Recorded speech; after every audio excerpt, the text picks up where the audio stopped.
Good morning, good afternoon, or good night, my fellow Chibits. Today, I'm here to bring you a Fairy Tail 2014 anime review. What a wonderful day to just begin, get up, and watch some anime. We're gonna have Fairy Tail, and then we have Fate Stay Night right after this, which I'm looking forward to. Oh, fuck yes, I cannot wait to watch Fate Stay Night. So, anyways, let's talk about Fairy Tail. So, this episode of Fairy Tail leaves us on a cliffhanger. And I know for a fact, anime onlys are going to be very pissed about that cliffhanger, because this cliffhanger we got in this episode actually happened in the manga. Like, for instance, I remember when I was reading the manga, and I got to this point in the manga, and, like, all of a sudden, it ends on a cliffhanger, exactly like this episode.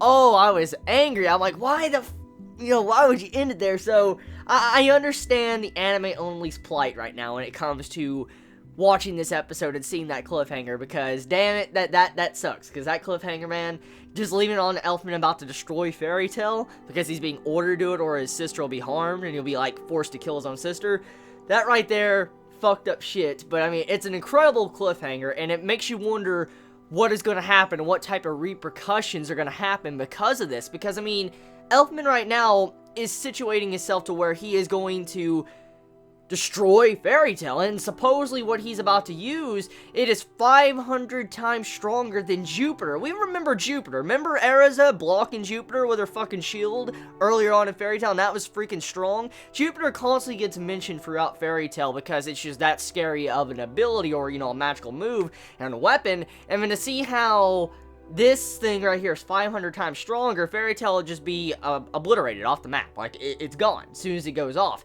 So we have to wonder right now, is that going to blow? Like, is that going to go off? Or is Elfman going to be stopped? I mean, is anyone going to key in on that? Because from what we can see at the end of this episode, Kana was giving Elfman hell. Like, she was straight up giving him hell, picking on him, just putting him down because he ran away and stuff like that. And then the last scene we see before Elfman goes down the steps into the basement, you see it to how Kana just has this worried look on her face. So maybe, just maybe Kana's going to do something, maybe not, I have no idea. I'm just going to point that out right there. Now, when it comes to other scenes of this episode, we got a lot of setup taking place. Like, a lot of setup. For one thing, you get to see Silver. Silver walks in, and he's right next to Natsu. And as we know from Natsu, he beat the shit out of Jackal. Like, he was fighting Jackal. And so, you have to wonder, like, how strong is this dude Silver? Because he comes in, he walks in, Natsu says, like, the entire temperature changed in here. Like, it just changed like that, like in an instant, as soon as you walked in. And we kind of find out who froze the Sun Village. Like, who completely froze the Sun Village. It was this dude Silver. He froze the village, and it was a misunderstanding according to him. So, what type of misunderstanding? Why did he do it? I mean, why? And then why does he care, supposedly, since he's on the enemy side? Now, one thing, though, besides that, you want to really point out how fast Natsu got wrecked. Like, Natsu usually is strong, and he has, you know, strong opponents, or usually he just, you know, destroys his opponents. But Silver just comes in and kind of, like, one-shots Natsu, just freezes his ass, and he's done. It's just, like, that's it. Like, Natsu was talking about Gray, like, he was about to say Gray, like, you smell like Gray or whatever, and all of a sudden, Silver's just, you know, freeze him. He's like, don't speak that filthy name in my presence. So, damn. He gets salty when he hears the name Gray and used in his presence. Now, regardless of that, we also get to see more of Erza and her torture scene, and I confirmed it. I confirmed it last week. I went back to actually check the chapters after I did my review. Remember I said I would do that?